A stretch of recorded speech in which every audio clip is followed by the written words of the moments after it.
बिस्मिल्लाहिर्रहमानिर्रहीम, अस्सलाम वालेकुम। मैं असदुल्ला खान हूँ। चीफ जस्टिस काजी फाइज ईसा साहब ने अपना आखिरी कार्ड खेल दिया है। अपनी बका की जंग में वो जो कर सकते थे उन्होंने कर दिया है। शायद ये आखिरी हरबा है, शायद ये आखिरी कोशिश है जो उन्होंने की है।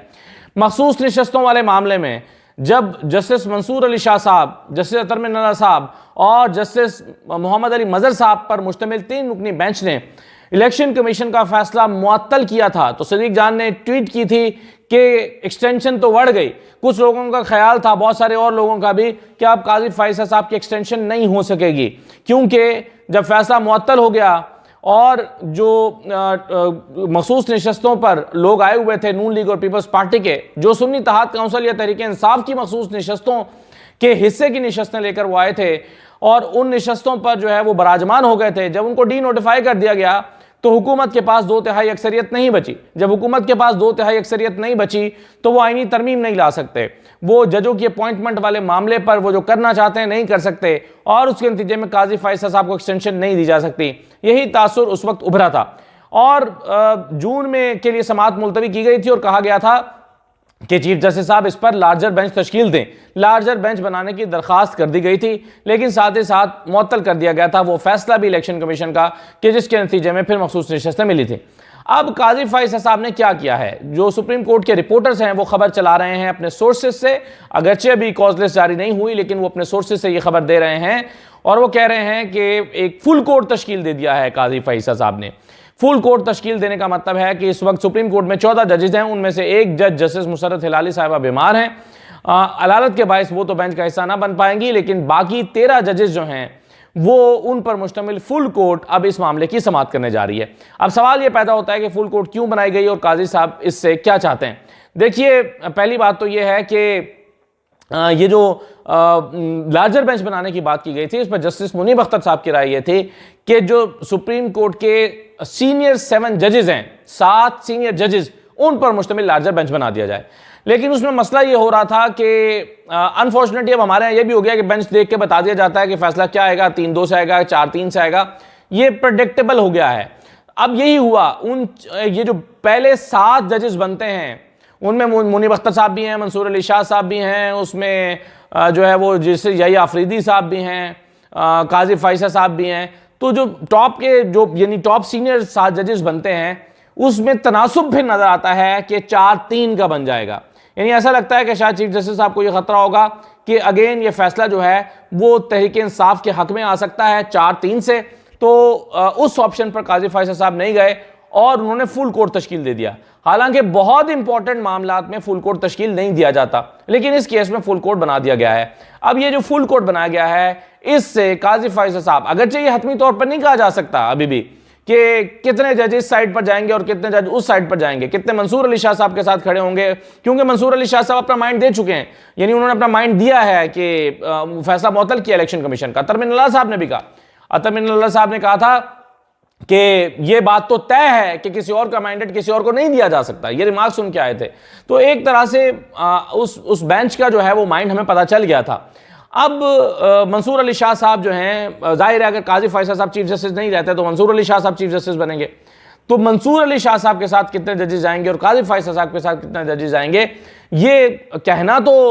जो है वो अभी जाहिर है मुश्किल है, लेकिन और दोनों तरफ जा सकते हैं, 7-6 भी हो सकते हैं, 6-7 भी हो सकते हैं, तो दोनों तरफ जा सकते हैं। लेकिन बहरहाल काजी फाइज साहब के पास कोई और मौका नहीं बचा था, कोई और ऑप्शन नहीं बचा था कि वो ये चांस लेते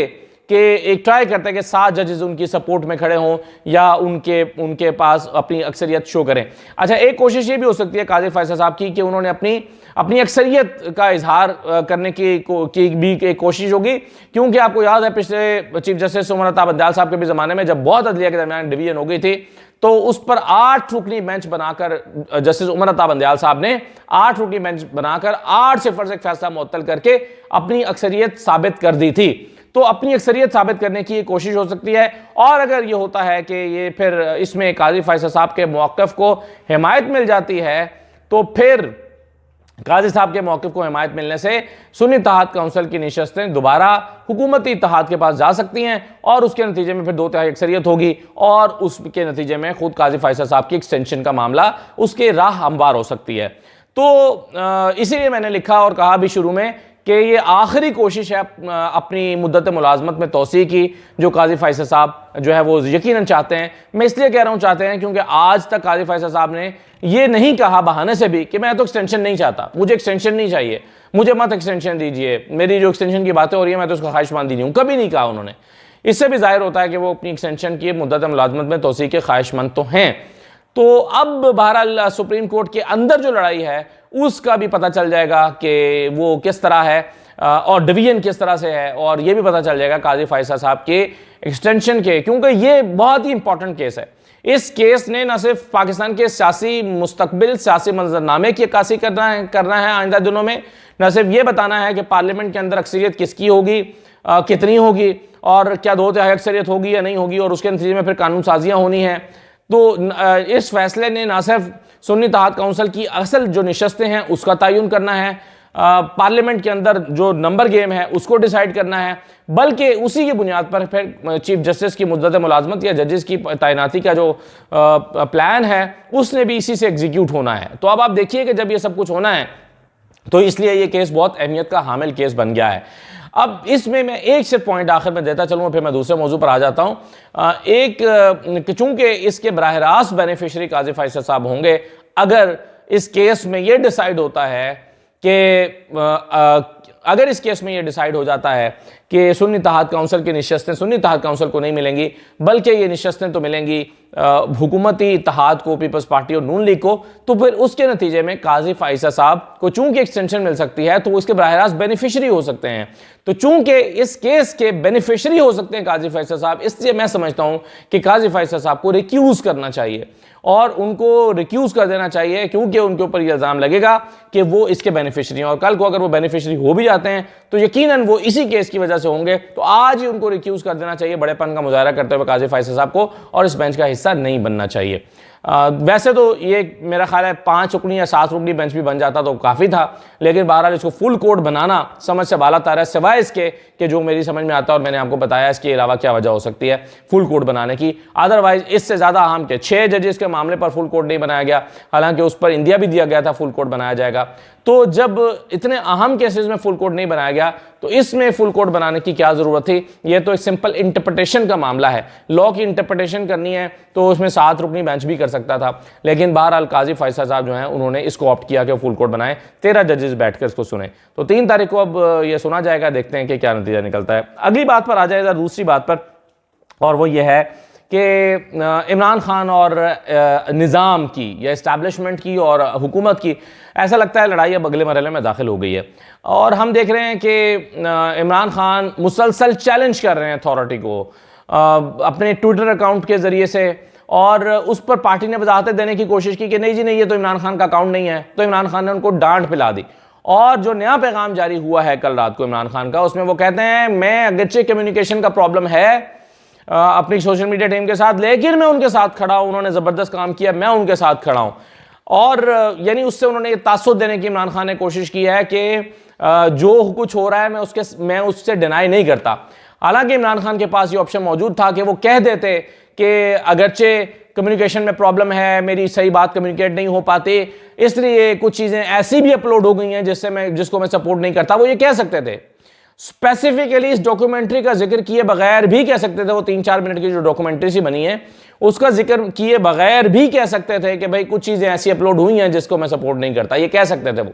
लेकिन उन्होंने नहीं कहा, बल्कि अपनी सोशल मीडिया के साथ खड़े हुए। इसका मतलब यह है कि जो कुछ उसमें कहा गया है, जो बयान जिसके लिए अब इमरान खान की शुरू भी हो गई है, इंक्वायरी भी शुरू हो गई है, और इस इंक्वायरी के आखिर में आजकल उनका कल से एक जो नोट है, हैंड रिटन नोट, वो भी बड़ा वायरल हुआ है, जिसमें उन्होंने कहा कि मैं अपने वकील की मौजूदगी में ही सिर्फ तफ्तीश का हिस्सा बनूंगा, और जो कुछ ऊपर कहा गया है ये सब नॉनसेंस है। ये इमरान खान ने अपनी हैंडराइटिंग, अपने हाथ से लिखी हुई में नोट उन्होंने लिखकर ये कहा है। तो अब उनके उसी सोशल मीडिया अकाउंट पर, इमरान खान के अकाउंट पर जो कुछ आया है, डॉक्यूमेंट्री अपलोड हुई है जिस पर एतराज़ भी हुआ है, जिस पर इंक्वायरी भी शुरू हो गई है, इमरान खान ने उसकी तरदीद नहीं की और नहीं कहा कि ये मेरे जो है वो मेरी मर्जी से शामिल नहीं हुआ, जो कि बैरिस्टर गौहर कह रहे थे। बल्कि खबर यह है कि बैरिस्टर गौहर को इमरान खान ने डांट भी पिलाई है कि तुम्हें क्या जरूरत है वजाहतें करने की। इससे क्या साबित होता है? इससे साबित होता है कि इमरान खान इस लड़ाई को लड़ना चाहते हैं और आखिरी हद तक जाकर लड़ना चाहते हैं। क्यों? क्या मेथड है इस मैडनेस में? ये समझने की ज़रूरत है वो क्यों कर रहे हैं इमरान खान, लड़ाई को उस हद तक क्यों ले जा रहे हैं जहां से वापसी मुमकिन नहीं होती। क्योंकि वो पावर टॉक्स टू पावर वाला जो फॉर्मूला है उसमें बहरहाल कुछ आप गुंजाइश भी देते हैं, कुछ आप थोड़ा सा मार्जिन भी देते हैं, फिर आप मौका भी देते हैं कि जी ठीक है अब मैंने अपने मसल्स दिखा दिए हैं, अब आप भी ज़रा सोचने का मौका हम आपको दे रहे हैं। लेकिन इस मामले में इमरान खान मुसलसल सख्त तरीन लाइन ले रहे हैं। क्यों? इसकी बहुत अच्छी इंटरप्रिटेशन जो है वो मालिक साहब ने की है और मैं समझता हूं कि ये एक रैशनल है। खुद मालिक साहब भी कह रहे हैं कि इसमें एक आर्गूमेंट मौजूद है। जरा सुनिए मालिक साहब ने क्या एक्सप्लेन किया है, सुनिए जरा।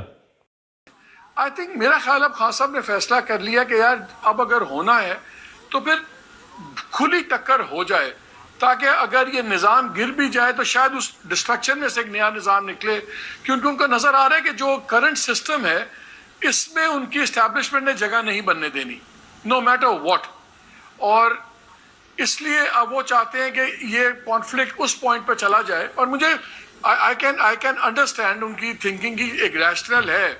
कि अगर आपकी जिससे टकराव है वो किसी तई आपको कहीं पे रिलीफ देने पे गवारा नहीं, तैयार नहीं है, हाँ। तो फिर आप क्या करेंगे? आप कहेंगे ठीक है फिर पूरा निज़ाम गिरे, जिस निज़ाम का मैं बेनिफिशियरी हूं ही नहीं, मेरी रिलीफ नहीं है, तो फिर ठीक है। नहीं तो अगर मालिक साहब निजाम गिरेगा तो फिर तो निजाम अगर गिरेगा तो गिरफ्त मौजूदा एस्टेब्लिशमेंट की मजीद मजबूत हो जाएगी ना, इसमें फिर और ओपन हो जाएगा ना सारा सीन। चले इमरान खान साहब फिर कैसे उससे भी कैसे देखें कि इमरान खान अंदर है, इमरान खान अंदर है, उनकी पार्टी को बिल्कुल कहीं पे ब्रीदिंग स्पेस नहीं मिल रही। वर्स्ट सिनेरियो क्या होगा? वो अंदर रहेंगे और ये पार्टी इसी तरह ब्रीदिंग स्पेस नहीं मिलेगी, लेकिन ये बाकियों की बादशाह तो टूटेगी ना। अच्छा। और वो किसी भी निज़ाम, अगर कोई निज़ाम गिरता है तो उसमें से एक डेब्रीज में से एक नया निज़ाम निकलता है ना, उसमें हो सकता है कोई बेहतरी हो सकती है, नुकसान तो और ज्यादा नहीं हो सकता। अब वो ये कह रहे हैं मालिक साहब के अगर ये इमरान खान अब इस लड़ाई को उस हद तक ले जाना चाहते हैं कि डिस्ट्रक्शन हो जाए, निज़ाम गिर जाए, और उनकी उम्मीद है कि जब निज़ाम इस तरह से तबाह होकर गिरता है तो फिर उसमें से एक नया निज़ाम इवॉल्व होता है और वो जो नया निज़ाम होता है उसमें कोई बेहतरी की उम्मीद पैदा हो सकती है। और वो कहते हैं कि इसमें मुझे रैशनल भी दिखाई देता है, यानी चीज़ें उस नहज पर आ गई हैं कि शायद अब यहाँ तो ठीक हो नहीं सकता, तो एक मरतबा इसका ज़मीन बोस होना, इस निज़ाम का बैठ जाना, गिर जाना। अब निज़ाम से मुराद जो है वो हुकूमत भी हो सकती है या ओवरऑल एक पूरा जो स्ट्रक्चर है वो भी हो सकता है, पावर स्ट्रक्चर। मालिक साहब ये समझते हैं कि इमरान खान इस हद तक उसको ले जा रहे हैं कि वो कहते हैं कि अब एक दफ़ा ये गिर जाए तो ही शायद इसमें से कुछ निकले और इसमें से निकल के चीज़ें बेहतरी की तरफ हों। जैसे हमने देखा है, यानी कि माजी की तारीख हमने देखी है, बहुत ज़्यादा चीज़ें कई और ये वैसे इसको आप एक इनकलाब भी कह सकते हैं। अगर इस तरह की चीज़ हो कि एक दफ़ा निज़ाम गिर जाए और फिर उसमें से कोई चीज़ इवॉल्व हो तो वो एक तरह का इनकलाब भी होता है, एक बड़ी तब्दीली। चलिए इनकलाब एक बड़ा लफ्ज़ है तो बहुत तब्दीली, बस हमने देखा था कि एक पूरा स्ट्रक्चर एक दफ़ा ईरान का बैठ गया तो इमाम खुमैनी के बाद फिर उसको तो हम इनकलाब ईरान का नाम देते हैं क्योंकि उसमें बहरहाल एक बादशाह का खात्मा हुआ था और एक जमहूरी रिवायात का आगाज़ हुआ था। लेकिन वो एक दफ़ा सिस्टम बैठ गया पूरा, उसमें से एक सिस्टम निकला। और इसी तरह से चलिए ये तो एक इनकलाब की बात है, हम तो इनकलाब की बात नहीं कर रहे पाकिस्तान में, लेकिन श्रीलंका में हमने देखा भी हुआ, डिफ़ॉल्ट कर गए, हुकूमत गिर गई, चली गई, उसके बाद उसमें से वो निकले हैं तो पाकिस्तान से बेहतर जा रहे हैं। पाकिस्तान में अभी श्रीलंका होकर भी आया हूँ, पाकिस्तान से बहुत बेहतर स्ट्रक्चर उनका नज़र आ रहा है। पॉलिटिकल स्टेबिलिटी है, उनका जो श्रीलंकन रुपी है वो स्टेबल है और हमें ओवरऑल जो स्ट्रक्चर सिस्टम है वहाँ पर वो अच्छा चलता हुआ नज़र आ रहा है। तो मालिक साहब की इंटरप्रिटेशन ये है कि इमरान खान चाहते हैं और मालिक साहब के इस तर्जे से लगता है कि वो शायद इसको सपोर्ट भी कर रहे हैं, उनके इस लॉजिक को या स्ट्रेटजी को, इमरान खान की जेल में बैठे हुए इमरान खान की जो हिकमत अमली है उसको एक तरह से यानी उसमें एक रैशनल भी उनको दिखाई दे रहा है। और वो रैशनल ये है कि सिस्टम जब डिस्ट्रक्शन हो जाती है तो उसमें से फिर कुछ नया निज़ाम इवॉल्व होता है और वो नया निज़ाम बनता है और शायद इमरान खान अब इसी ऑप्शन पे जा रहे हैं। देखिए क्या होता है। इजाज़त दीजिए, अल्लाह हाफ़िज़।